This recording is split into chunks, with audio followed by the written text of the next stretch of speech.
Hi అండి. Good afternoon అందరికీ. ఎలా ఉన్నారు? నేనైతే చాలా బాగున్నాను.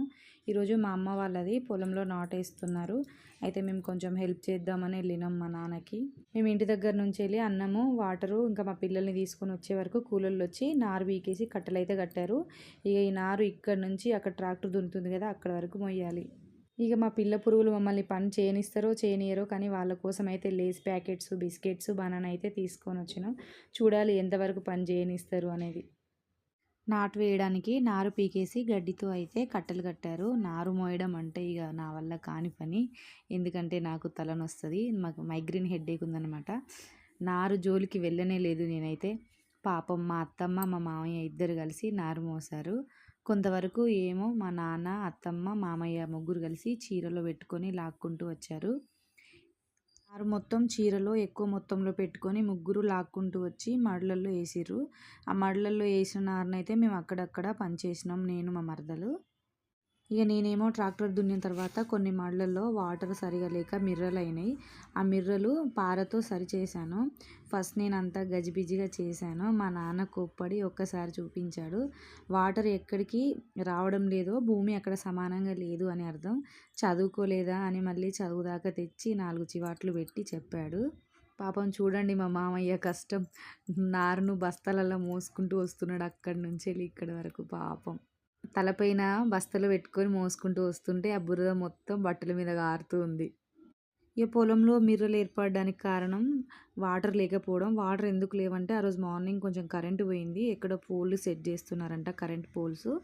ఇక కరెంట్ లేకపోవడం వల్ల వాటర్ లేవు. పొలంలో వాటర్ లేక దున్నడం సరిగా పడక మిర్రలు ఏర్పడ్డాయి. ఇక మా పిల్లలిద్దరిని మా అమ్మ పట్టుకొని అక్కడ కూర్చుంది. కొంగలు రాకుండా చూడండి, వాళ్ళు పళ్ళెం పైన కొడుతూ ఉన్నారు. మా అమ్మ కొడితే వాళ్ళు కూడా అట్లనే కొడుతున్నారు కొంగలను. పాపం మా అమ్మకు కూడా వాళ్ళతో పాటు నాటేయాలని ఎంతగానో ఉంది. కానీ ఏం చేస్తాం చెప్పండి. మా అమ్మకు మోకాళ్ళ నొప్పులు రావడం వల్ల 3 సంవత్సరాల నుంచి బురద పనికి కానీ ఏ పనికి కూడా వెళ్ళడం లేదు. మోకాళ్ళు బాగా వాసి నొప్పి అవుతాయి అనమాట. అందుకని ఎక్కడికి వెళ్ళదు ఇంకా. మన ఆరోగ్యం బాగుంటే ఏ చిన్న చితిక పని చేసుకొని అయినా బతకవచ్చు. ఇంట్లో కూర్చొని వండి పెట్టినా చాలు మా నాన్నకి. ఇక కొద్దిసేపు తర్వాత కరెంట్ అయితే వచ్చింది. ఇక మిగతా మళ్ళల్లో అంతగానం మిర్రలైతే ఏమి ఏర్పడలేదు. ఇక నాటు వేయడానికి ముందు అడుగు మందు చల్లుతారు కదా, మా నాన్న చల్లడం స్టార్ట్ చేశాడు. అంతలో కరెంట్ ఫ్యూజ్ ఏదో పోయిందని మళ్ళీ అటు వెళ్ళడం ఇటు వెళ్ళడం పాపం ఒక్కడే చాలా ఇబ్బంది పడుతున్నాడు.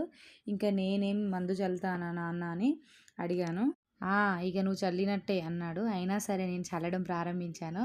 మళ్ళీ మా నాన్న ఇలా కాదమ్మా, పిడికలు కొట్టినట్టు కాదు, పొరలు లేకుండా తెరపలు లేకుండా చల్లాలి. వాకిట్లో అలుకు చల్లుతావు కదా, అదే కల్లాపు చల్లుతావు కదా, అలానే చల్లాలి అని చెప్పాడు. అంతే ఇక మధ్యాహ్నం వరకు నేనే మందు చల్లానండి.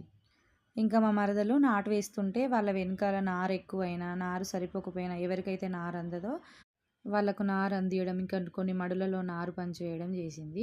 ఇక అలా అలా మధ్యాహ్నం వరకు అయితే గడిచిపోయింది. మధ్యాహ్నం మేము అన్నం తిన్నాం. ఇక మధ్యాహ్నం అన్నంలోకి మా అమ్మ పప్పుచారు, మామిడికాయ పచ్చడి తెచ్చింది. అన్నం తిన్నాక కొంచెం నారు పంచేయడం అట్లా చేసాం. ఇక ఆలోపే మా పిల్లలు ఏడవడం అయితే స్టార్ట్ చేసిళ్ళు.